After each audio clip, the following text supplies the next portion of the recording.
Everyone has a story.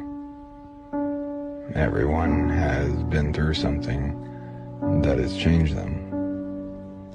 So, never judge a person by the chapter you walked in on. This is going to be episode 1, and we're going to get more in depth because I want you all to follow me along this journey. And if you see me looking down, I made some notes, so I kind of won't be all over in this vlog. But I want to talk about life during a divorce with 4 kids and with no support from the spouse, and the things that you go through while going through the divorce. Do this thing have its challenges? Of course, just like anything else in life, this is no different. It's no cakewalk. But what we're having to do is we're just making adjustments, we're adapting, and we're overcoming. So this is a point that I would have never thought that I would be writing about, talking about, or anything of that nature. And it's for the simple fact, when you marry somebody, of course, me, for instance, I plan to spend my life with that person. I wanted to get married one time and one time only. But sometimes you don't see all the red flags. And I'm not saying that you don't love that person, or you never learn or you didn't love that person, or you didn't have any good times together, because you do. It's just sometimes you have to ask yourself, can we live with the situation that we're going through? Is it something that's doable? And of course, with me, I'm ready to fight for whatever, but you have to have somebody that's really ready to be in the ring with you, that you can't be out there fighting by yourself and they're not on the same page with you. So the question I had was, the thing I had to come to grips with is, I had all these questions. What if, what coulda, shoulda, woulda.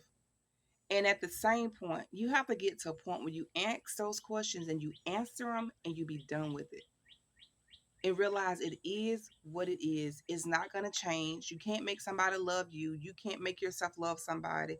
You can't make people do what you want them to do, or desire the same goals that you have. It is what it is. As sad as it sounds, that's the hand you're dealt right now. And what you have to do is just adjust and overcome. This is a big adjustment for me, because I had 2 older boys, um, now 19, and the other one is 14. One in college, one ninth grade. And of course, my estranged husband wanted another child. Well, actually, 2 more. And so there's a 9 year gap between my older 2 kids with the next to the baby boy. So that goes to show you, I really didn't want to have another child. To be honest with you, I was good with the two, but the third and the fourth was fine. But as a wife who's been submissive and love her husband, and wanted a different experience, I we decided to have 2 more little ones. But it's hard to believe that somebody who wanted kids are not supportive. No phone calls, no financial support. It'll be September will make a year that we haven't received any financial support at all from him. I haven't received any phone calls, any text messages. I've sent pictures, no response. You could tell that he looks at them, but no response or whatever. And so now we're at this stage of divorce, and it's a pretty dragged out situation. It's a very expensive situation. So when you decide you want to get married, make sure that it's going to be a lifelong situation, a situation to infinity, that I this is it for me. And he has to be on the same page as you are, and so do she, and vice versa, is what I'm saying. So the problem comes in is when y'all both have baggage from previous relationships that was unresolved. There was no counseling done. Um, and then when your perspective on life is totally different, when one wants one thing and the other one wants something else, when people are content and don't really want to grow, that becomes a problem. When you have people who don't know how to manage their money, that's another problem. And when the bills are suffering, that's a problem all by itself. And then when they have parents who has want to have their input, who's in their ear, and they value their parents' opinion more than they value yours, you can't compete with their parents. So that's a whole other situation. So, but it's just so much I want you all to see. Has it really been a struggle? I'm not gonna necessarily say a struggle with the kids, but it's been adjustment. Whereas, you know, the baby boy, he left when the baby was 7 weeks old, and he's going on 2 in December, and this is what, July. So you can do the math. When you're raising them by yourself, you're deprived from a lot of self care until you find your balance. You are deprived from kind of time to yourself to regroup. You have to find your medium. And I've been trying to figure out, even to this day, how to balance and being giving them the best version of me. And what I mean by that is being able to spread my time to all of them, especially the youngest two, because they are more needy. They need me more than the oldest two. Not saying that the oldest don't need me, but I have to cook for them. I have to clean up behind them. I have to change diapers. I lose a lot of sleep. A lot of times I have to take them with me for the fact that I do not have any support and that the dad is not hands on at all. Zero hands on. And so that's what's been the I would say the challenges, and having to take them everywhere you go. Somewhere so simple as when you need to get just say dish detergent, and you don't have them dressed, and you realize, oh, I done, goodness, it's 11 o'clock and we really don't have any clothes on. Well, you got to get two little ones dressed just to go to the grocery store. Whereas you was used to just leaving them at the house and go do whatever you had to do, or send him out to do whatever it is that need to be done outside the house. But of course, now I become the maintenance woman when something breaks in the house. I become the mechanic when the air conditioner is not working, taking to get the oil changed, which some of the stuff I still did for myself because I was raised to be independent, but also can be submissive.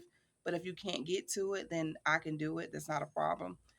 Um, so it's nobody to share the duties with.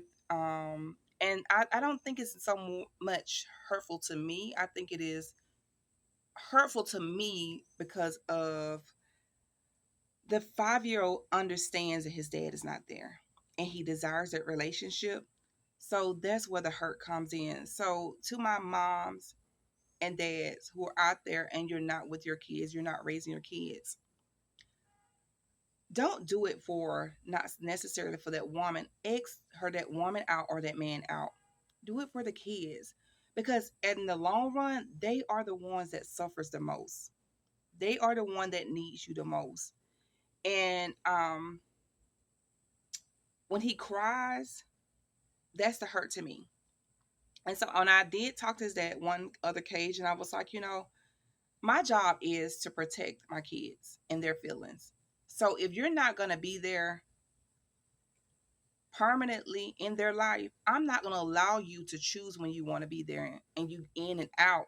And now you have him on an emotional roller coaster. I'm not. I'm not going to do that. And I stand by that firm because my job as a mother is to protect their feelings and to protect them overall. So what I'm trying to say to you guys is to find balance. It's doable. It is doable. It has some challenges. It has its little struggles, or and you gotta love you first, and you gotta learn how to take care of you. Because if you're not taken care of, you can't take care of them. There's no way possible. You have to make sure your mental capacity is where it needs to be, and able to love them properly and to give them the best version of you every single day. even when you're not in the best mood. So, what I do when I wake up in the morning and I try to slip away, and sometimes I can barely beat my 1 year old up because he is one that do not need a lot of sleep. So, he's up a lot, even through the night, and he's still breastfeeding, and he's one.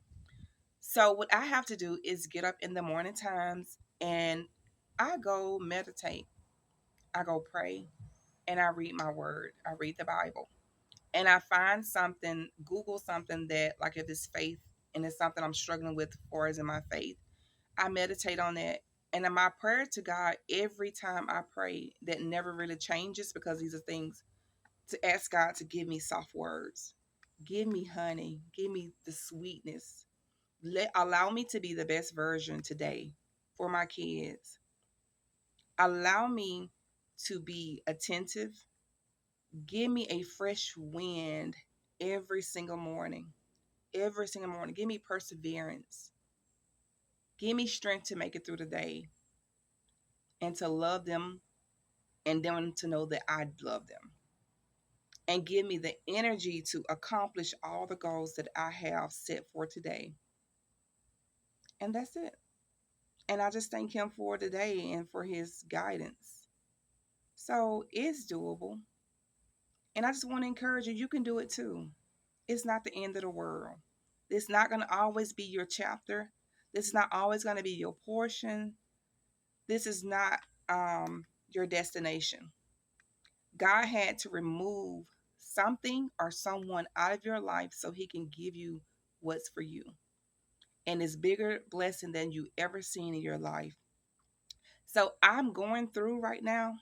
I'm adjusting right now, but I shall be victorious and you shall be victorious.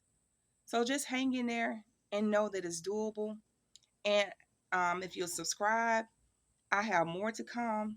I want you all to see life at its rawness because a lot of content creators, no shade, they only give you the beauty of life. I just want you to see life for what it is. And I open up to do this page specifically for this, my journey through my divorce with as a single mother, because when I first started going through, I could not find anything on divorce. And I needed some encouraging words because I felt like there was nobody that came to check on my mental health. There was no one saying, "Do you need a break?" There was no one saying, "Are you okay today?" And there was no one that said, "Are the bills being paid? Do you need any financial support?" There was no one. So I'm here to tell you there are resources out there for you, that God loves you and I love you. Stay following me so I can continue to encourage you on your journey if you're going through. Not saying promoting divorce. There's nothing like love. There's nothing like being married to the person that you love, the person that trusts, the person that has your back, um, your rib, your Boaz. So I'm just saying that even if you are going through, it's not the end of the world. This is not your destination. God definitely has something. God definitely has something for you, stored for you. So I hope you all have enjoyed this. There's so much more coming. Of course, I want you all to see my family in our total rawness, uncut, let you see how it is.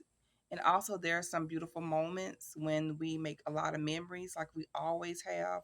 Even before I got married, I've always done it with my kids.